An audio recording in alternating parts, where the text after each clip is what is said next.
Hello friends, welcome to channel crafted comforts. எல்லோரும் ஆரோக்கியமாகவும் சந்தோஷமாகவும் இருப்பீங்க நம்புகிறேன். இன்றைக்கி வீடியோவில் நம்ம ஒரு ரெசிபியும் அப்புறம் ஒரு டிஐஒய் கிராஃப்ட்டும் பார்க்கலாம். இந்த வீடியோ ஆக்சுவலாக மார்கழி மாதம் ரெக்கார்ட் பண்ணது, அதனால தான் அதிகாலை விளக்கு கோலம் எல்லாமே பார்க்க முடியுது.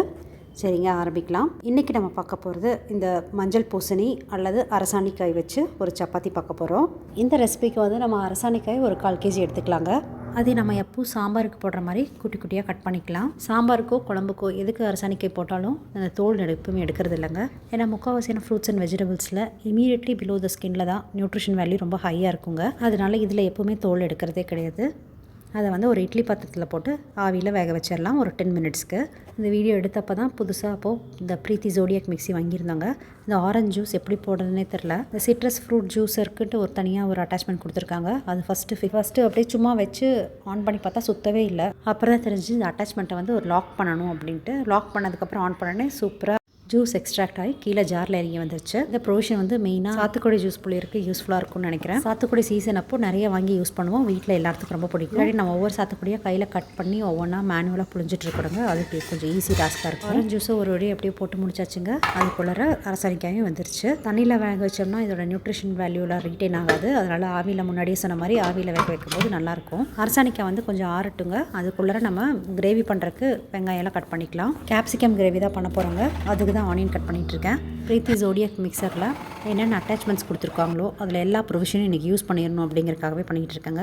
இது வந்து இந்த சீவரதை வச்சு வெங்காயம் கட் பண்ணியாச்சு. இப்போ வந்து அரசாணிக்காயும் அரிச்சிங்க. அதை வந்து ஃபைன் பேஸ்ட்டாக அரைச்சி வச்சாச்சு. அது நம்ம இந்த அட்டாச்மெண்ட்டை போட்டு சப்பாத்தி மாவு பிணைஞ்சிடலாம். நம்ம அரைச்சி வச்சுருக்கிற அரசாணிக்காய் பேஸ்ட்டு இந்த ஜாருக்குள்ளே ஃபஸ்ட்டு போட்டுக்கலாம். கூட கொஞ்சம் பெப்பரும் சால்ட்டும் நான் ஆட் பண்ணிக்கிறேங்க. அதை ஆட் பண்ணிவிட்டு அதுக்கப்புறம் நம்ம கோதுமை மாவு தேவையான அளவு போட்டுக்கலாம். இதில் நான் தண்ணி சுத்தமாக ஆட் பண்ணலங்க. அந்த அரசாணிக்காய் பேஸ்ட்டே ரொம்ப லூஸியாக தான் இருக்குது. அதனால் அதில் இருக்கிற தண்ணி பதமே போதும் அப்படிங்கிறனால நான் வெறும் கோதுமை மாவு கொஞ்சமாக போட்டு பிசைஞ்சிக்கலாம். ஃபஸ்ட்டு கையில் பிசையும் போது நமக்கு தெரியும் இன்னும் கொஞ்சம் தேவையில்லையா அப்படிங்கிறது. அதனால் கொஞ்சம் கொஞ்சமாக போட்டு தான் நம்ம பிசைவோம். அதே மாதிரி தான் இப்போவும் பண்ணேன். கொஞ்சம் தண்ணி ஜாஸ்தியாக இருந்த மாதிரி இருந்துச்சு. அதனால் ஒரு ஸ்கூப் கோதுமை மறுபடியும் ஆட் பண்ணிக்கிட்டேன். அப்புறம் இறக்குனதுக்கப்புறம் கொஞ்சம் கையில் ஒட்டுற மாதிரி இருந்துச்சு. அதனால் ஒரு கையளவு மட்டும் போட்டு மறுபடியும் நல்லா பிசைஞ்சு வச்சுட்டேன். செம சாஃப்டான டோவாக வந்துருந்துச்சுங்க. நிஜமாக எனக்கு இவ்வளோ சாஃப்டான டோ வரும்னு நினைக்கவே இல்லை. சூப்பர் சாஃப்டாக வந்துருச்சு. அது சாஃப்ட்னஸ் வந்து மிக்சர்னாலேயா இல்லை இந்த அரசாணிக்காய் போட்டதுனாலையான்னு தெரிலங்க. ஆனால் சூப்பராக வந்துருந்துச்சு. சைடில் கேப்சிகம் கறி தான் செஞ்சுட்ருக்கேங்க. நல்லா ஃபைன்லி சாப்டு ஆனியன் அண்ட் டொமேட்டோ போட்டு நல்லா ஃப்ரை பண்ணி எடுத்துட்டுங்க. அதுக்கப்புறம் தேவையான மசாலா எல்லாம் போட்டு நல்லா சுருண்டு வந்ததுக்கப்புறமா அதுலேயே ஒரு ஸ்பூன் கடலை மாவு போட்டு நல்லா ரோஸ்ட் பண்ணி எடுத்துட்டுங்க. அதுக்கப்புறம் கொஞ்சம் தண்ணி ஊற்றி கொதிக்க வச்சுட்டு ரோஸ்டட் ஆனியன் அண்ட் கேப்சிகம் தூக்கி உள்ளே போட்டால் கேப்சிகம் கறி ரெடி. சூப்பராக டேஸ்டியாக இருக்கும். இதுக்கு பெஸ்ட் காம்பினேஷன் சொல்லலாம். கேப்சிகம் கறி சைடில் ரெடி ஆகிட்டு இருக்கக்குள்ள நம்ம சப்பாத்தியெல்லாம் உருண்டை பிடிச்சி தேய்ச்சி சுட்டுருலாங்க. ஆப்வியஸாக மாவு எப்படியோ அப்படி தாங்க சப்பாத்தி வரும். ஸோ சப்பாத்தி ஆல்சோ செம சாஃப்ட்டு சூப்பராக வந்துருந்துச்சு. நார்மலாக நம்ம தேய்க்கிற மாதிரியே தேய்ச்சி சுட்டு எடுத்தாச்சுங்க. சாதாரணமாக மாவு போட்டு தேய்ச்சிட்டுங்க. சுடும்போது கொஞ்சம் நெய் போட்டு தான் சுட்டேன். சூப்பராக டேஸ்டியாக இருந்துச்சு. நீங்களும் ஒரு வாட்டி இதை ட்ரை பண்ணிவிட்டு கண்டிப்பாக கமெண்ட்ஸில் சொல்லுங்கள்.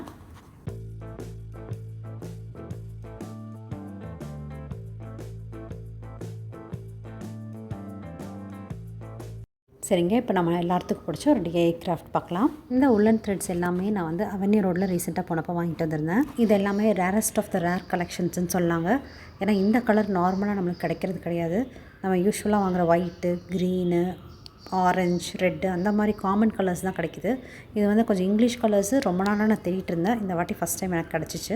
அதனால் அது வாங்கிட்டு வந்துட்டேன். இப்போ நான் வந்து பில்லோ கவர் தான் செய்ய போகிறோம். அதுக்கு வந்து நம்ம இந்த மாதிரி டாசல்ஸ் ரெடி பண்ணிக்கலாங்க. அப்போதைக்கு கைக்கு எதுவும் கிடைக்கல. அதனால் ஃபோன் கவரை எடுத்துகிட்டேன். நான் ரெக்கார்ட் பண்ணிகிட்டு இருக்கிற ஃபோனோட கவர் தாங்க அது.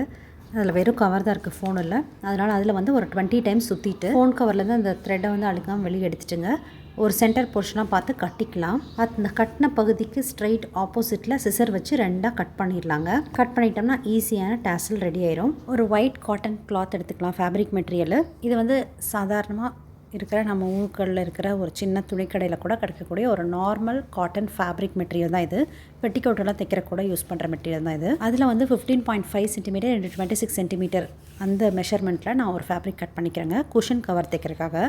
இது வந்து நார்மல் சைஸ் குஷன்ஸை விட ஒரு சைஸ் கம்மியான சைஸில் இருக்கிற குஷன்ஸ்க்கு தைக்கக்கூடிய கவர் தான் நம்ம பார்த்துட்ருக்கோங்க. முன்னாடியே சொன்ன மெஷர்மெண்ட்டில் வந்து துணியை கட் பண்ணிட்டுங்க. அதை வந்து லெங்த் வைஸ் டபுளாக ஃபோல்டு பண்ணி சென்டர் மார்க் பண்ணி நல்லா அமுத்தி விட்டுடலாம்.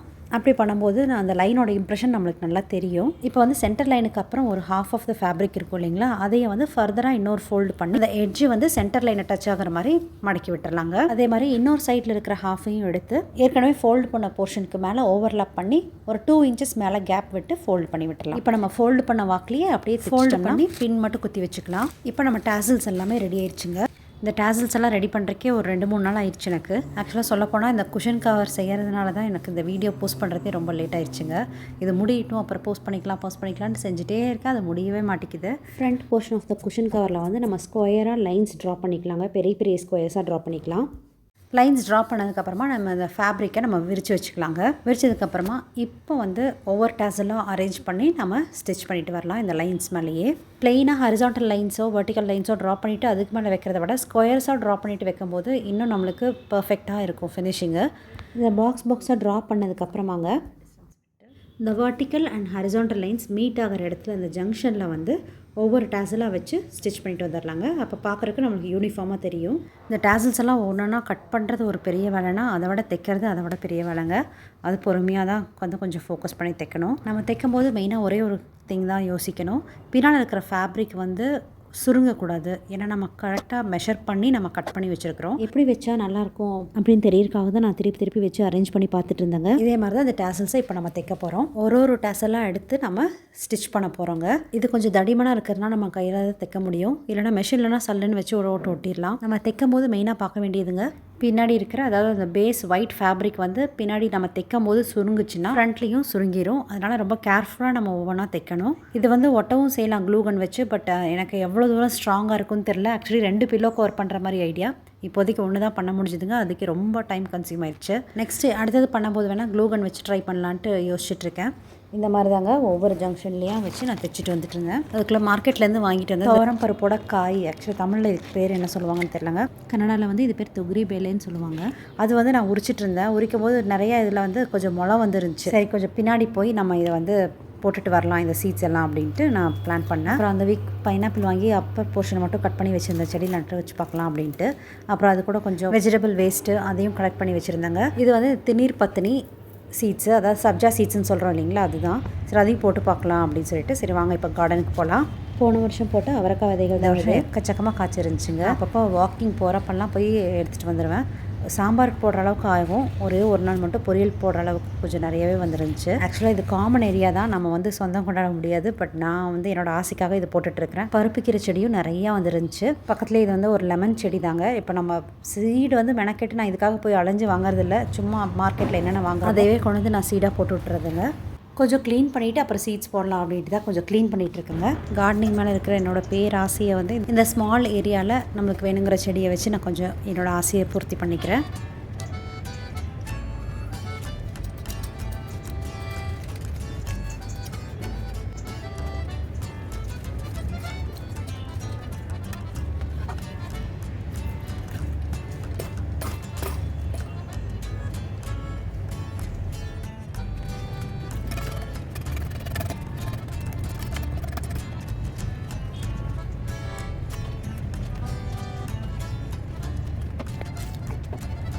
இது வந்து வல்லாரக்கீரை செடிங்க. நம்ம ஊரில் கிடைக்கிற மாதிரி இது காமனாக கீரைக்காரங்கெல்லாம் இது விற்கிறதில்ல அவ்வளோவா. எனக்கு தெரிஞ்சு இங்கே வந்து 21 வருஷத்துக்கு மேலேயே ஆயிடுச்சு. ஆனால் இப்போ வரைக்கும் நான் ஒரே ஒரு நாள் தான் ஒரு மல்நாடு ஷாப்பில் இந்த வல்லாரக்கீரையை வாங்கி செஞ்சுருக்கோம். அதுக்காகவே இந்த வாட்டி நர்சரியில் முன்னாடியே கண்ணில் பட்டுச்சு, அதனால் வாங்கிட்டு வந்தாச்சு. குட்டி குட்டியாக வளர்ந்தது அந்த பருப்பு கீரை எல்லாமே பறிச்சாச்சு. இப்போ இந்த இடத்தையும் க்ளீன் பண்ணிக்கலாங்க.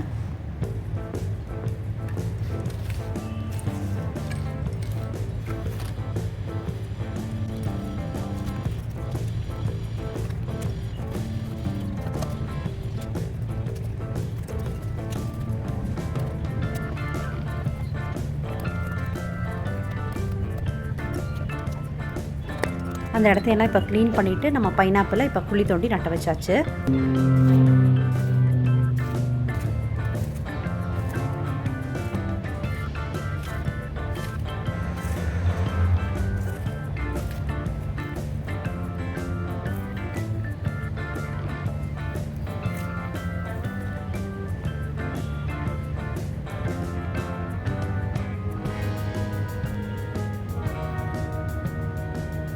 இந்த வேஸ்ட்டையெல்லாம் எடுத்துட்டுங்க மண்ணை நல்லா க்ளீன் பண்ணிவிட்டு அதை நல்லா கொஞ்சம் கொத்தி விட்டு லூசன் பண்ணிவிட்டு அதுக்கப்புறம் அதை லைனாக பாத்தி மாதிரி போட்டுங்க. அதை மட்டும் கொஞ்சம் டீப்பாக பண்ணிட்டேன், கொஞ்சம் குழி மாதிரி பண்ணிட்டேன். ஸோ அதை சீட் போடும்போது அங்கே நின்றுக்கும் அப்படின்ட்டு. இதை வந்து நம்ம போட்டுட்ருக்கிறது வந்து வெந்தயம் சோம்பு ரெண்டுமே மிக்ஸ் ஆகிடுச்சுங்க. ஒரு வாட்டி அஞ்சரைப்பெட்டியில் ஒரு வாட்டி அஞ்சரைப்பெட்டி அப்படியே கீழே வந்து எல்லாமே மிக்ஸ் ஆகிடுச்சு. இது ரெண்டு மட்டும் என்னால் பிரிக்கவே முடியல, ரெண்டுமே ரொம்ப குட்டியாக இருக்கிறதுனால சரி வச்சுக்கலாம், எப்படி இருந்தாலும் கீரைக்கு யூஸ் ஆகும் அப்படின்ட்டு. மிளகு தனியாக எடுத்துட்டேன், கடுகை வந்து ஜலிச்சு எடுத்துட்டேன். மிச்சம் இந்த சோம்பு வெந்தயம் மட்டும்தான் இருந்துச்சு. சரி அதையும் மட்டும் மிக்ஸ் பண்ணி நம்ம செடிக்கு யூஸ் பண்ணிக்கலாம் அப்படின்ட்டு வச்சுருந்தேன். அதுதான் இப்போ ஃபுல்லாக தூவி விட்ருக்கேங்க. அப்போ ஃபஸ்ட்டு 2-3 லைன் மட்டும் இந்த வெந்தயம் சோம்பு கலந்துட்டு அதுக்கப்புறம் கடைசி 2 ரோ மட்டும் இந்த திணீர் பத்தினி அதாவது சப்ஜா சீட்ஸை தூவி விட்டுட்டேன். இதுதான் நம்ம ப்ரிப்பேர் பண்ண கார்டன் ஏரியாங்க. இந்த பப்பாயா மரம் கூட நம்ம போட்ட சீடு தான் ஓரளவுக்கு வந்துட்டுருக்கு. இப்போ தான் அதுலேயே இந்த அவரைக்கொடியும் படர்ந்துருச்சு. சரிங்க, இதெல்லாம் இப்போ பறிச்சுட்டு வீட்டுக்கு கிளம்பலாம். இதுதாங்க நம்ம பறிச்சுட்டு வந்தால் பரப்பிக்கீரை. எனக்கு சின்ன வயசுலேருந்து ரொம்ப பெரிய ஆசை என்னன்னாங்க, ஃப்ரெஷ்ஷாக அப்போவே பறித்து அப்போவே சமையல் பண்ணி சாப்பிட்ணும் அப்படிங்கிறது. இந்த சந்தோஷம் எனக்கு நிறைய கிடைக்கணும் அப்படிங்கிறது என்னோடய பெரிய ஆசை. பார்க்கலாம் இந்த ஃப்யூச்சரில். நம்ம போட்ட சீட்ஸ் எல்லாம் பாருங்கள் எவ்வளோ சூப்பராக முளைச்சி வந்திருக்கு அப்படின்ட்டு. கார்டனிங் ஒர்க்கெல்லாம் முடிஞ்சதுக்கப்புறம் ஒரு 4-5 நாள் கழிச்சு தான் நான் வந்து பார்த்தேங்க. பார்க்கும்போதே அவ்வளோ சந்தோஷமாக இருந்துச்சு. ஆனால் 2 வரியில் தான் வந்துருந்துச்சு, 3-4 வரியில் போட்டிருந்தோம். சரி இனிமேல் வருமா என்னமோ அப்படின்னு நினச்சிட்டு இருந்தேன். இப்போ வந்து மறுபடியும் அவரைக்காய் பாருங்கள் இவ்வளோ காய்ச்சிருக்குன்ட்டு. ஒரு 4 நாள் முன்னாடி தான் பறித்து இப்போ மறுபடியும் வந்துருச்சு. கொஞ்சம் சுக்குட்டி கீரையும் இருக்குங்க, அது இன்னொரு நாள் பறிச்சிக்கலாம் அப்படின்னு விட்டுருக்குறேன். இது வந்து மருதாணி இலை. இதை குட்டி செடியாக வாங்கி வச்சேன். 2 நாற்று ஒட்டுக்கா ஒரே பாட்டில் கிடச்சிச்சு. அது ரெண்டையும் சேர்த்து ஒட்டுக்கா ஒரே இடத்துல வச்சாச்சு கார்டனர்கிட்ட சொல்லி. அப்புறம் வளர்ந்துட்டுருக்குங்க. இது வந்து அதே செடிகளை பாருங்கள் மறுபடியும் ஒரு 4-5 நாள் கழிச்சு, அதாவது ஒரு போட்டு ஒரு 10 நாள் கழித்து எடுத்த வீடியோ தான் இது. நல்லாவே வளர்ந்துச்சு. சரி இதுக்கப்புறம் விட்டோம்னா இந்த வெந்தயத்தில் வந்து கொஞ்சம் கொஞ்சமாக அந்த சீடு வர ஆரம்பிச்சிடும். அதனால நான் வந்து இப்போவே பறிச்சிடலாம் அப்படின்னு சொல்லிட்டு இந்த சோம்பு வெந்தயம் மட்டும் பறிச்சிட்டேங்க. இந்த கீரையெல்லாம் பார்க்குறக்கே அவ்வளோ அழகாகவும் ஆசையாகவும் இருந்துச்சு. இது 2 கீரையுமே அக்கி ரொட்டியில் தான் இங்கே காமனாக போட்டு சாப்பிடுவாங்க. அப்புறம் திடீர்னு ஒரு யோசனை, சரி குழிப்பணியாரத்தில் செஞ்சு பார்க்கலாம் போட்டு அப்படின்ட்டு. ஏன்னா ஒரு நாள் குழிப்பணியாரம் இங்கே ரோட்டில் வாங்கி சாப்பிட்றப்போ அதில் சோம்புக்கீரையெல்லாம் போட்டிருந்தாங்க, நல்லா சரிட்டு இந்த வாட்டி மரவள்ளி கிழங்கு துருவி மாவாக அரைச்சி அது கூடயே இந்த கீரையெல்லாம் கட் பண்ணி உள்ளே போட்டு குழிப்பணியாரமாக செஞ்சாச்சு. ஏற்கனவே ஷார்ட்ஸில் கூட இந்த ரெசிபி காமிச்சிருக்கேங்க. நீங்களும் இந்த மாதிரி கண்டிப்பாக வீட்லேயே விளைவிச்சு ஒரு நாள் இந்த ரெசிபி ட்ரை பண்ணி பாருங்கள். சீட்ஸ் எல்லாம் போட்டு ஒரு 10 நாள் வெயிட் பண்ணால் போதுங்க. சூப்பரான ஃப்ரெஷ்ஷான கீரை நம்மளுக்கு ஈஸியாக கிடைக்கும், பைசா செலவில்லாமல்.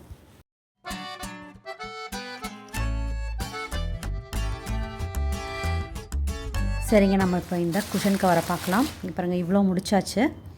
எல்லாம் தைச்சி முடிச்சதுக்கப்புறமா இந்த உள்ளன் டேசல்ஸ் எல்லாம் நம்ம உள்ளே ஒதுக்கி வச்சுட்டு நம்ம ஃபோல்டு பண்ணி இப்போ இந்த குஷன் கவரை தைச்சிக்க போகிறோம். இந்த போர்ஷன் உங்களுக்கு பிடிச்சிருந்தா மட்டும் பார்க்கலாம், பிடிக்கலன்னா இந்த ஸ்கிப் பண்ணிக்கலாங்க.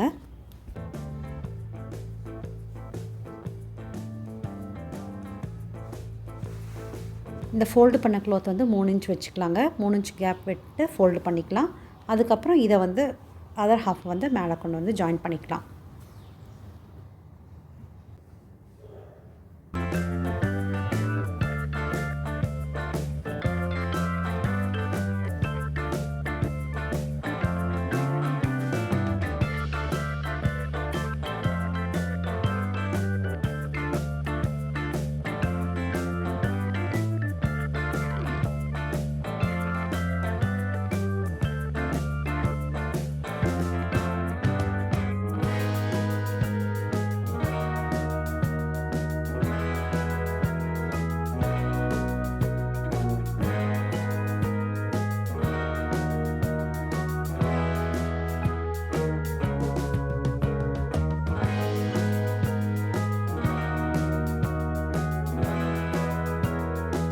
இந்த டேசல்ஸ் எல்லாம் ஸ்டிச் பண்ணி முடிச்சதுக்கப்புறம் பார்த்தா ரொம்ப லாங்காக தெரிஞ்சுச்சு. நான் எதிர்பார்த்ததை விடவே அதை ட்ரிம் பண்ணுறக்கும் மனசு வரல, ஏன்னா வேஸ்டேஜ் ஜாஸ்தி ஆயிரும் அப்படிங்கிறனால. அதனால நான் என்ன பண்ணேனாங்க, ஃபர்தராக மறுபடியும் அந்த லாங்காக இருக்கிற டேசல்ஸை வந்து நான் வந்து கொஞ்சம் பப்ளி எஃபெக்ட் கொண்டு வரக்காக எட்ஜஸை மறுபடியும் ஒரு நாட் போட்டு ஸ்டிச் பண்ணிட்டேங்க. அந்த லாங்காக தொங்கிட்டு இருக்கிற டேசல்ஸை நான் முன்னாடி சொன்ன மாதிரி 2 இடத்துல ஸ்டிச் பண்ணி அந்த 2 இடத்தையும் துணியோடு வச்சு தைச்சிட்டேன் நான், பேஸ் கிளாத்தோடு வச்சுட்டு. இப்போ இந்த இடத்துல ஒரு ஸ்டிச்சு, அந்த மாதிரி இங்கே ஒரு ஸ்டிச்சு, அந்த மாதிரி ஒவ்வொரு எட்ஜஸ்லேயும் ஒன்று ஸ்டிச் போட்டுட்டேன். டேசல்ஸை அப்படியே விட்டது பிடிச்சிருந்துச்சா, இல்லை இந்த பப்ளி எஃபெக்டில் இருக்கிற இந்த டிசைன் பிடிச்சிருச்சான்ட்டு கண்டிப்பாக கமெண்ட்டில் தெரியப்படுத்துங்க. இல்லைனா 2மே பிடிக்கலனாலும் கண்டிப்பாக கமெண்ட்ஸில் சொல்லுங்கள். இந்த வீடியோ உங்களுக்கு ஏதோ ஒரு விதத்தில் பயனுள்ளதாக இருந்துச்சுன்னா சப்ஸ்கிரைப் பண்ணுறதுக்கு கண்டிப்பாக கன்சிடர் பண்ணுங்கள். லைக் பண்ணி ஷேர் பண்ணி கமெண்ட்ஸும் பண்ணுங்கள், என்கரேஜிங்காக இருக்கும். மீண்டும் சந்திப்போம். பார்த்ததற்கு மிக்க நன்றி.